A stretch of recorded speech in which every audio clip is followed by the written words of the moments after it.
Abandoned and pregnant by her husband, she meets an injured millionaire, and her life changes.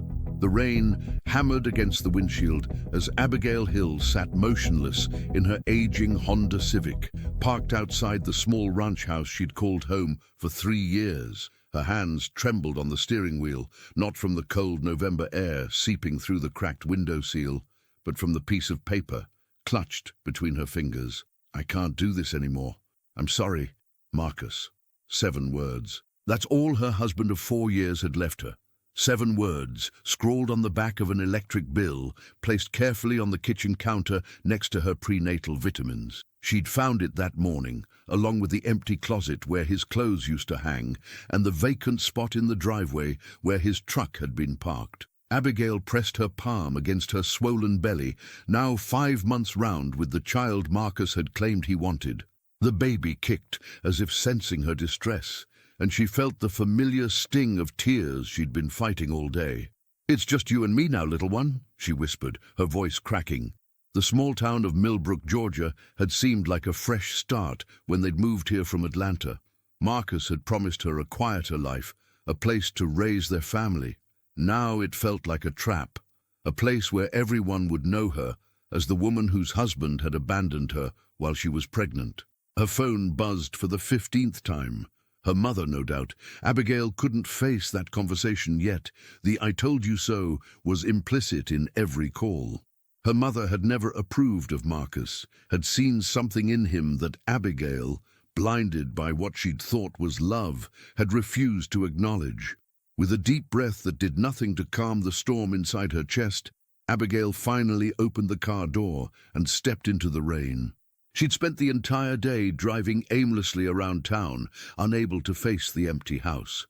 But night was falling, and she had nowhere else to go. The house felt different as she stepped inside, hollower, colder. Evidence of Marcus's departure was everywhere. The missing gaming console, the gap on the bookshelf where his sports memorabilia had been, the bathroom counter with only her toiletries remaining. He'd been methodical, taking everything that mattered to him, including her heart. Abigail moved through the rooms mechanically, turning on lights, checking that he hadn't taken anything of value. In the bedroom, she found the empty dresser drawers hanging open like silent screams. On the bed, their bed, lay another note, this one longer. Her hands shook as she picked it up. "Abby, I know this makes me the worst person in the world, but I can't breathe anymore. The baby, the responsibility, the life you want, it's suffocating me. I need to find myself again. The house is paid through the end of the month. After that, you're on your own. I'm sorry I'm not the man you needed me to be. Mem." The paper slipped from her fingers and floated to the floor. The end of the month. That was 3 weeks away. 3 weeks to figure out how to survive as a pregnant woman with a part-time job at the local library that barely covered groceries, let alone rent. Abigail sank onto the bed, finally allowing the sobs she'd been holding back all day to break free. They came in waves, violent and overwhelming, leaving her gasping for air between each one. The baby kicked again, harder this time, and she curved her body protectively around her stomach. "I'm sorry," she whispered to her unborn child. "I'm so sorry I chose him. I'm sorry you won't have the family I promised you." The hours passed in a blur of tears and exhaustion. At some point, Abigail must have fallen asleep because she woke to complete darkness and a crick in her neck from sleeping at an awkward angle. The clock on the nightstand read 2:47 a.m. Her mouth was dry and her head pounded from crying. She pushed herself up slowly, her hand instinctively going to her belly, and made her way to the kitchen for water. The house creaked around her, settling into the cold night, and for the first time in years, Abigail felt truly alone. As she stood at the sink, drinking water and staring out at the darkness beyond the window, a realization settled over her with startling clarity. She couldn't fall apart, not completely.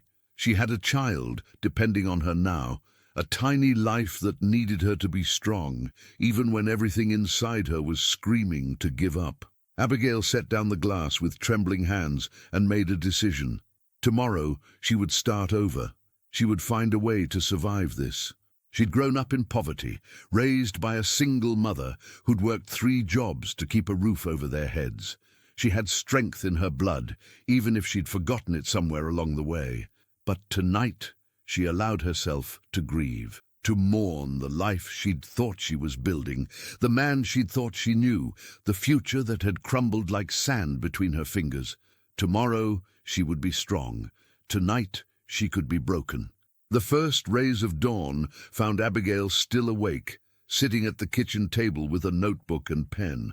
She'd made lists, things she needed to do, places she could cut expenses, people she might ask for help, though that last list remained painfully short. Pride had always been her weakness, and the thought of admitting her failure to the few friends she had in Millbrook made her stomach turn. At 7 o'clock, she called the library to let them know she'd be in late. Her voice sounded strange to her own ears, hollow, distant, like it belonged to someone else. Then she sat in the quiet house, watching the morning light filter through the curtains, and wondered how she'd become this person, alone, pregnant, and terrified. The answer, she knew, lay in 1,000 small choices, ignoring the red flags, believing his promises, sacrificing her own dreams and education to support his. She'd made herself small to make room for him, and now she was paying the price. But as the baby shifted inside her, a tiny reminder of the future she was carrying, Abigail felt something else stir beneath the pain and fear, a fierce, protective love that surprised her with its intensity. She would survive this. Somehow, she would find a way. She had to. Abigail didn't expect to hear from Samuel Adams again. Men like him, wealthy, educated, from a different world, didn't maintain contact with small-town librarians who drove beat-up Hondas. She'd done a good deed, nothing more. Life would continue in its new, difficult pattern. But 2 days after the accident, a delivery arrived at the library. Abigail Hill? The delivery man looked around the small building, bouquet of sunflowers in hand. Abigail's co-worker, Margaret, a 60-year-old grandmother with an insatiable appetite for gossip, practically sprinted from the reference desk. "Those are gorgeous. Who are they from?" The card was simple. "Thank you for saving my life. I mean it." "Samuel." Margaret's eyes widened as she read over Abigail's shoulder. "Samuel? Who's Samuel? And what does he mean, saving his life?" Abigail felt heat rise to her cheeks. "It's nothing. I helped someone who was hurt, that's all." "That's not nothing, honey. That's something." Margaret's expression shifted from curiosity to concern. "Are you okay? You've seemed off this week." The kindness in her voice nearly undid Abigail. She'd been holding everything together with sheer willpower, and Margaret's gentle question threatened to crack her carefully maintained facade. "I'm fine," Abigail lied, placing the flowers in a vase. "Just tired." But Margaret wasn't fooled. She waited until the afternoon lull, when the library was empty except for old Mr. Peterson dozing over the newspaper, and cornered Abigail at the circulation desk. "Marcus left, didn't he?" Abigail's hands stilled on the book she was checking in. "How did you—" "I've been alive too long not to recognize the signs, sweetheart. The sadness in your eyes, the way you flinch when anyone asks about him, how you've been coming to work even though you look like you haven't slept in days." Margaret's hand covered Abigail's. "I'm not going to pry, but I want you to know you're not alone. Whatever you need, you just ask." The tears came then, silent and unstoppable. Margaret pulled her into a hug, and Abigail let herself be held, let herself be weak for just a moment. "He left a note," Abigail whispered. "Said he couldn't handle the responsibility. The baby is due in 4 months, and he just left." Margaret made a sound of disgust. "That boy was never worthy of you. I told you that when you first introduced him, remember?" Abigail laughed through her tears. "Everyone told me that." "Well, now you know we were right. But that doesn't help you now, does it?" Margaret pulled back, her hands on Abigail's shoulders. "What are you going to do?" "I don't know. I have 3 weeks left in the house, and then—" Abigail shrugged helplessly. "I can't afford anything in town on what I make here." "Then you'll pick up more hours. I'll talk to the director about making you full-time. And there's a small apartment above the bookstore on Main. Gloria mentioned she was looking for a tenant." It's not much, but it's affordable. Hope flickered in Abigail's chest. You do that for me. Honey, this is what community means. We take care of our own. Margaret smiled. Now tell me about this Samuel who sends you flowers and claims you saved his life. That evening, as Abigail was closing up the library, her phone buzzed with an unknown number. Abigail, it's Samuel Adams. The nurse gave me your number from the emergency contact sheet. I hope that's okay. His voice sounded stronger than it had in the hospital, though she could still hear the remnants of pain beneath the words. That's fine. How are you feeling? Like I got hit by a truck, but the doctors say I'm healing well. Listen, I know this is probably strange, but I'm still in Millbrook for a few more days, and I really would like to thank you properly. Would you have dinner with me tomorrow night? Abigail hesitated. Every rational part of her brain said this was a bad idea. She was emotionally vulnerable, pregnant with her ex-husband's child, and in no position to be having dinner with strange men, no matter how they'd met. But another part of her, the part that had been numb for days, felt curious, interested, alive. Okay, she heard herself say, but nothing fancy. I'm not really up for fancy right now. There's a diner on Main Street, the Bluebird, I think. 7 o'clock. I'll be there. After hanging up, Abigail stared at her phone, wondering what she'd just agreed to. This wasn't a date, it couldn't be. He was just being polite, thanking her for helping him. Nothing more.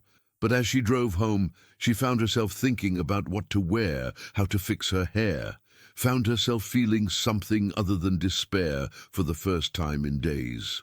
The next evening, Abigail arrived at the Bluebird 5 minutes late, her nerves having made her change clothes 3 times before settling on a simple blue dress that accommodated her growing belly.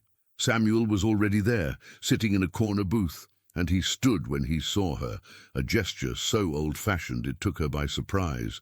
"You look lovely," he said, and seemed to mean it. Up close, with his injuries healing and wearing casual clothes instead of a torn suit, Samuel Adams was handsome in a way that made Abigail uncomfortably aware of her pregnant state. Her unwashed hair pulled into a hasty ponytail, her dress that was nice but clearly inexpensive. "You look better than the last time I saw you," she said, sliding into the booth. "That's a low bar." He smiled, and it transformed his face from merely handsome to something warmer. No blood, no broken bones visible from the outside. They ordered, Samuel a burger, Abigail the meatloaf special, and fell into an awkward silence. Abigail studied the water glass in front of her, searching for something to say. "So," Samuel began, "tell me about Millbrook. I've been here 3 days and haven't seen much beyond the hospital and my hotel room." It was a safe topic, and Abigail relaxed slightly as she talked about the town. Its history, its quirks, the people who made it home. Samuel listened intently, asking questions that suggested genuine interest rather than mere politeness. "What brought you here?" Abigail finally asked. "You mentioned business, but you were pretty vague about it." Samuel's expression shifted, became more guarded. "I'm in acquisitions, looking at a property in the area." "Acquisitions? Like real estate?" "Something like that." He changed the subject smoothly. "The nurse mentioned you work at the library?" "Part-time. I'm trying to get more hours, actually." Abigail paused, then decided honesty was easier than pretense. "My husband left me last week. I'm trying to figure out how to manage on my own before the baby comes." Samuel's expression darkened. "He left you while you're pregnant." Apparently fatherhood was too much pressure. Abigail tried to keep her voice light, but bitterness crept in. "I should have seen it coming. Everyone else did." "That's not on you," Samuel said firmly. "That's on him. Anyone who would abandon you, abandon his child. That's a failure of his character, not yours." The conviction in his voice surprised her. Abigail looked up, meeting his eyes, and saw something there that made her breath catch. Anger on her behalf, but also something deeper, more personal. "Sounds like you've got experience with abandonment," she said softly. Samuel was quiet for a long moment. When he spoke, his voice was careful, measured. "My mother left when I was 8. Just walked out one day and never came back. Left me with a father who threw himself into work and basically forgot he had a son. I'm sorry. Don't be. It was a long time ago, but the way his jaw tightened suggested it still hurt. It taught me that people leave. It's what they do. Not everyone, Abigail said. Some people stay, like you stayed with me on that road. Their eyes met, and something passed between them. Understanding, recognition, a connection neither had expected. The waitress arrived with their food, breaking the moment, but something had shifted. As they ate, the conversation flowed more easily. Samuel talked about growing up in Boston, his complicated relationship with his father, his work that took him all over the country. Abigail shared stories about her childhood in poverty, her determination to build a better life, how Marcus had seemed like the answer to all her prayers until he wasn't. "Can I ask you something?" Samuel said as they finished eating. "What made you stop for me that night? Most people would have kept driving." Abigail considered the question. "I guess I thought about what kind of person I want to be. What kind of world I want my baby to grow up in. If I'd driven past you, I would have been saying that it's okay to leave people behind when they need help. And I don't believe that, even though someone left you. Maybe especially because someone left me." Abigail placed her hand on her belly. "I don't want my child to grow up thinking that's normal, that it's okay to abandon people.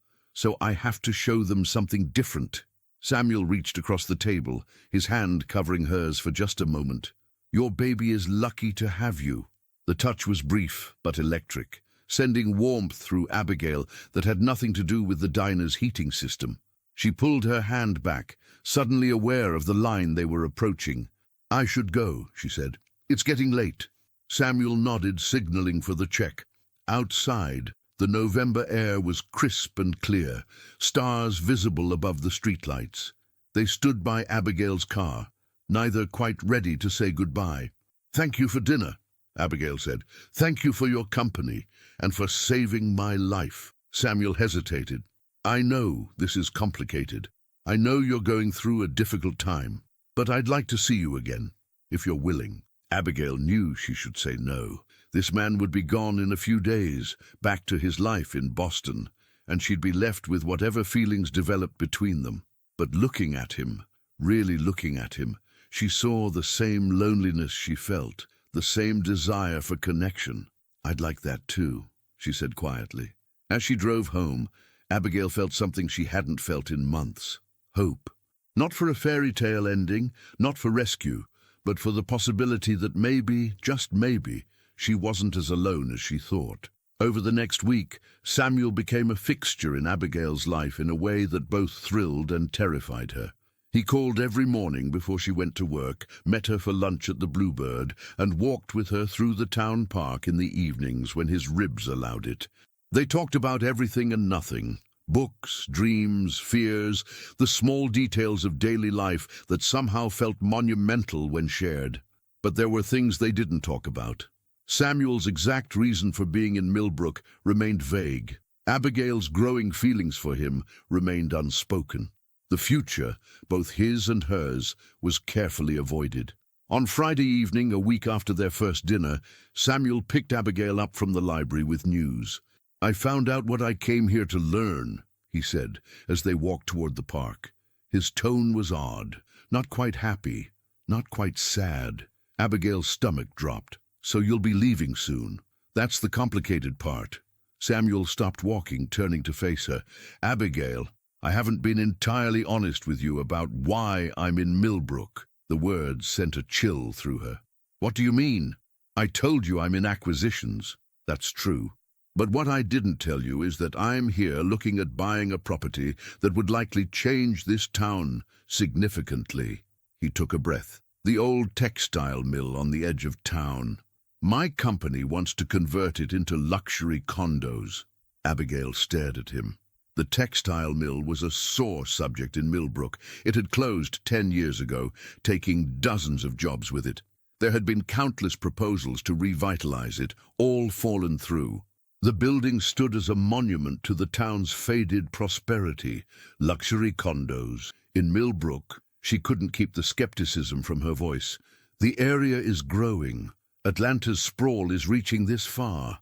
In 5 years, Millbrook could be a bedroom community for commuters. Property values would skyrocket. Samuel's words were businesslike, but his eyes were troubled. It's a good investment. For who? Not for the people who live here now. Abigail felt anger rising. The people who can barely afford their current rent won't be able to stay once property values skyrocket. This town will lose its identity, become just another suburb. Change isn't always bad, Abigail. Not all change is good either. She wrapped her arms around herself, suddenly cold despite her jacket. Is this why you've been spending time with me? Getting to know the locals, understanding the town before you swoop in and transform it? Samuel's face fell. No. God, no. Getting to know you, that has nothing to do with business. You have to believe that. Do I? Abigail heard the bitterness in her own voice. Because it feels like everyone I trust ends up using me somehow. I'm not Marcus. No, you're worse. At least he was honest about being selfish. You pretended to care. The words hung between them, harsh and final. Samuel reached for her, but Abigail stepped back. I do care, Samuel said desperately. That's the problem. I care about you so much that I'm questioning everything. The deal, my life in Boston, all of it. Don't. Abigail's voice broke. Don't make me responsible for your choices. I can't handle that right now. I have enough to deal with. She turned and walked away, leaving Samuel standing alone in the fading light. Tears streamed down her face as she drove home, anger and hurt warring inside her. How had she let herself hope?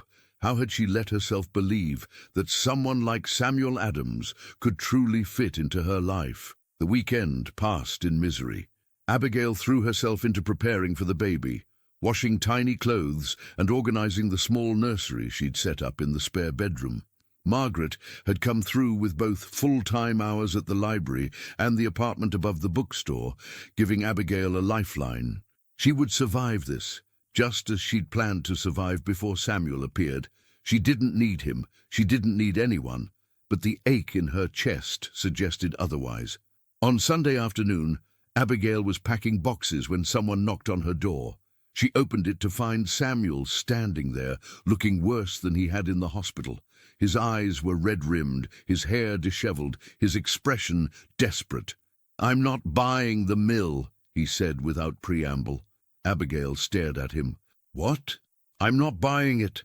I called my father this morning and told him the deal was off. He was furious. This was supposed to be my project, proof that I could handle the business. But I don't care. Samuel ran a hand through his hair. I can't do it, knowing it would hurt this town, hurt you. Samuel, let me finish, please. He took a shaky breath. My whole life, I've done what was expected of me. Went to the right schools, joined the family business, made the smart investments. I've been successful by every measure that matters to people like my father, but I've been miserable. You don't have to. Yes, I do. Because you need to understand. Samuel's eyes met hers, raw with emotion. When I met you, when you stopped for me on that road, something shifted. You could have driven past, most people would have, but you stopped because it was the right thing to do, because you want to be the kind of person who helps others. And I realized I want to be that kind of person too. Abigail felt tears, threatening again. So you're giving up a lucrative deal to impress me? I'm giving it up because I've spent the last week falling in love with you, and I can't betray you even for my father's approval, especially not for that. Samuel stepped closer. I love you, Abigail Hill. I love your strength and your kindness, and the way you refuse to let the world make you bitter. I love that you're going to be an amazing mother. I love everything about you. The words hit her like a wave, overwhelming and terrifying. You barely know me. I know enough. I know that when I'm with you, I want to be better. I know that when I think about the future, I see you in it. You and your baby. He paused. I know this is fast. I know you're vulnerable and scared. I know I have no right to ask anything of you. But I'm asking anyway. Give me a chance. Let me prove that not everyone leaves. Abigail's carefully constructed walls crumbled. The tears came freely now, and she didn't try to stop them. I'm so scared, she whispered. I'm scared of trusting you and being wrong again. I'm scared of what happens when you realize I'm just a broken, pregnant librarian with nothing to offer someone like you." Samuel closed the distance between them, gently cupping her face in his hands. "You're not broken. You're healing. There's a difference." His thumbs brushed away her tears. "And you have everything to offer. You saved my life, Abigail, not just on that road. Every day since then, you've shown me what it means to choose kindness over self-interest, courage over comfort. What about your father, your business?" "My father and I have been on borrowed time for years. This just accelerated the inevitable." Samuel's smile was sad but genuine. "As for the business, I have savings. I can figure something else out. Maybe something that actually matters." "You'd really give all that up?" "I'd give up anything to have a chance with you." Abigail searched his eyes, looking for any hint of deception, any shadow of doubt. She found only honesty and a vulnerability that matched her own. "I'm terrified," she admitted. "Me too. This baby isn't yours. Marcus could come back someday, complicate things." "This baby will be mine if you let me be there," Samuel interrupted gently. "Not biologically, but in every way that matters. I'll be there for midnight feedings and first steps and scraped knees. I'll be there because I choose to be, not because biology obligates me." The baby kicked then, as if offering an opinion on the matter. Abigail laughed through her tears, placing Samuel's hand on her belly so he could feel it too. His eyes widened with wonder as he felt the movement. "That's incredible," he breathed. "That's your future if you stay," Abigail said. "Dirty diapers and sleepless nights in a tiny apartment above a bookstore. No luxury, no glamour, just real life with all its mess." "That sounds perfect." Samuel's eyes never left hers. "I don't need luxury. I need purpose. I need love. I need you." Abigail took a shaky breath, standing at the edge of a decision that would change everything. She could send him away, protect herself, face motherhood alone as she'd planned. Or she could take the leap, trust again, believe that maybe, just maybe, this man was different. "Okay," she whispered. "Okay, we can try."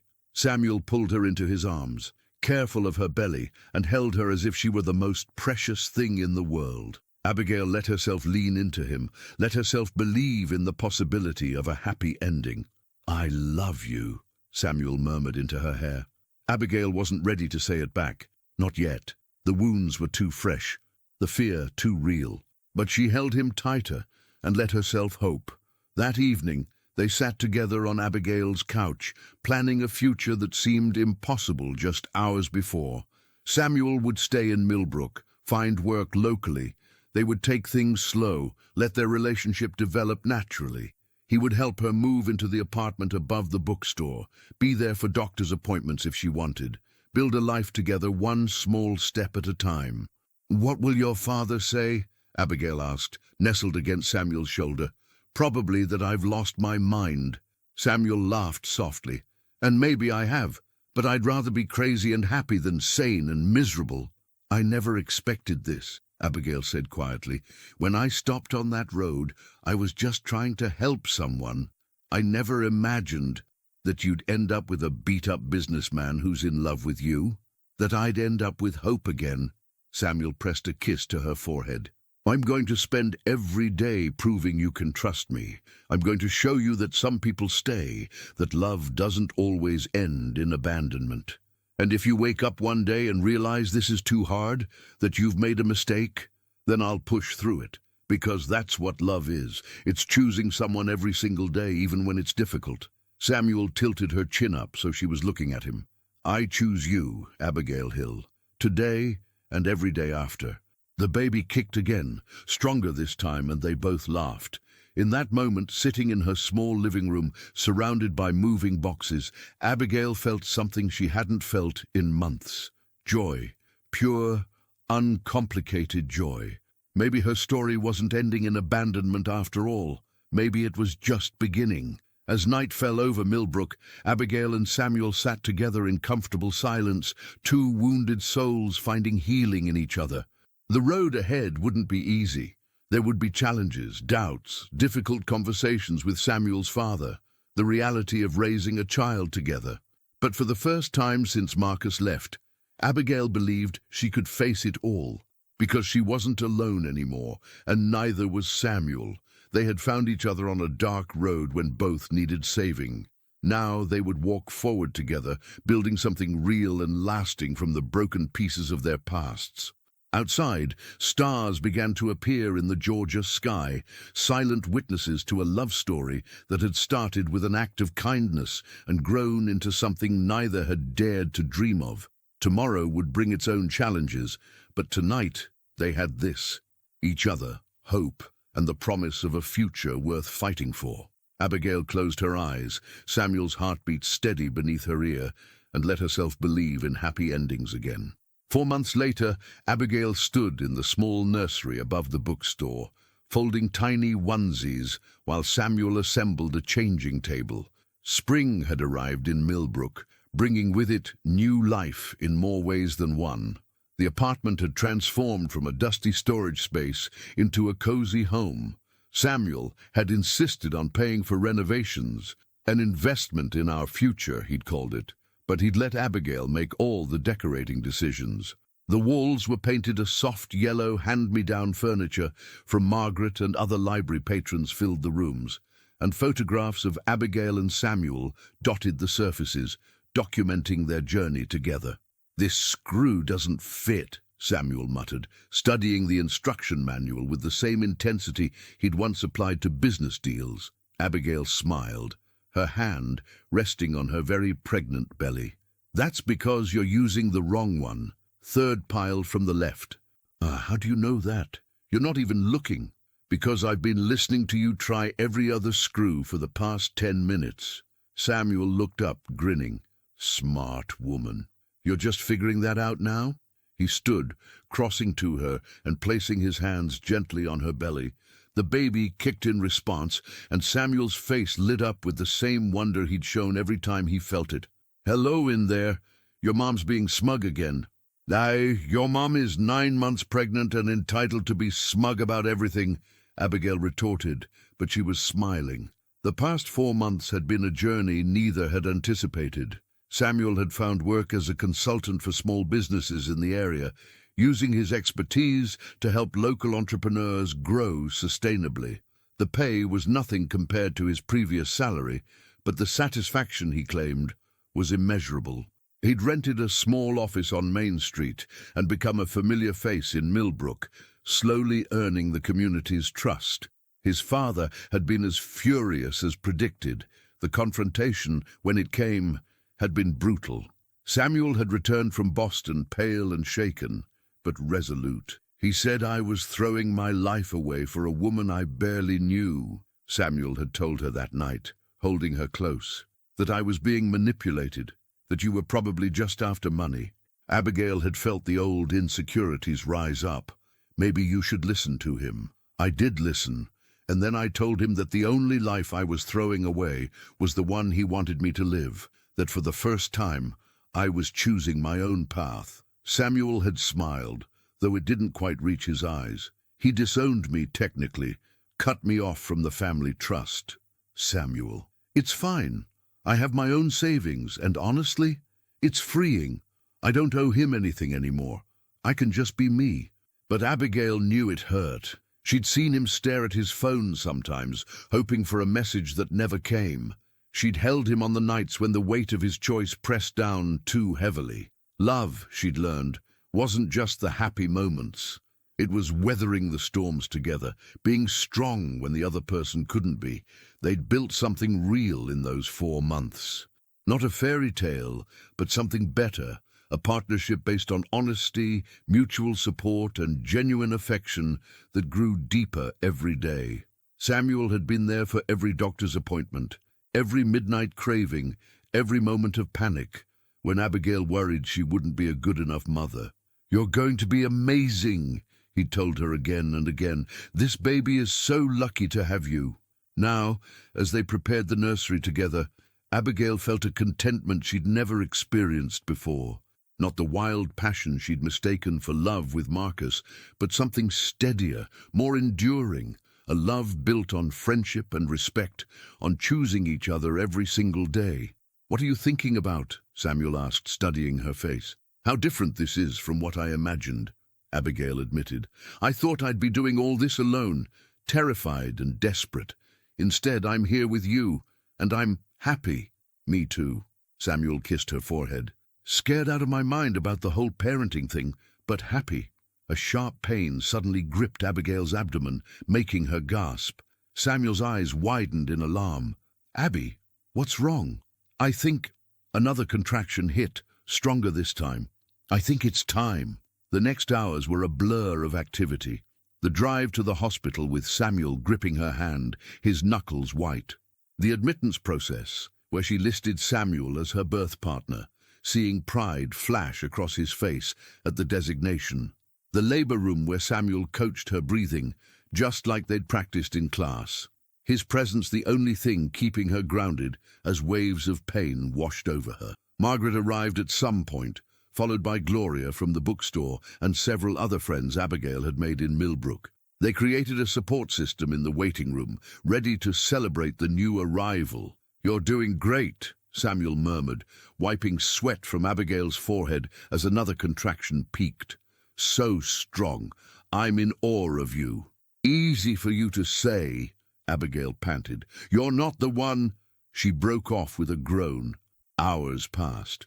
The sun set and rose again. Abigail's world narrowed to the rhythm of contractions, Samuel's steady voice, and the overwhelming knowledge that she was about to meet her child. Finally, after what felt like an eternity, the doctor announced it was time to push. You can do this, Samuel whispered, his lips against her temple. I'm right here. I'm not going anywhere. Abigail gripped his hand and pushed with everything she had. Once, twice, 3 times, and then a cry filled the room, strong and healthy and absolutely perfect. It's a girl, the doctor announced, placing the tiny, squalling infant on Abigail's chest. Abigail looked down at her daughter, and felt her heart expand in a way she hadn't known was possible.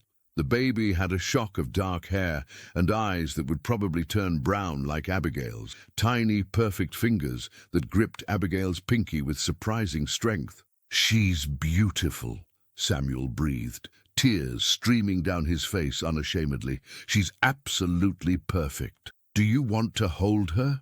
Abigail asked, and Samuel nodded, unable to speak. As the nurse helped transfer the baby to Samuel's arms, Abigail watched something transform in him. He looked down at the infant with such pure love, such complete devotion, that any lingering doubts Abigail had harbored evaporated. Hello, little one, Samuel whispered.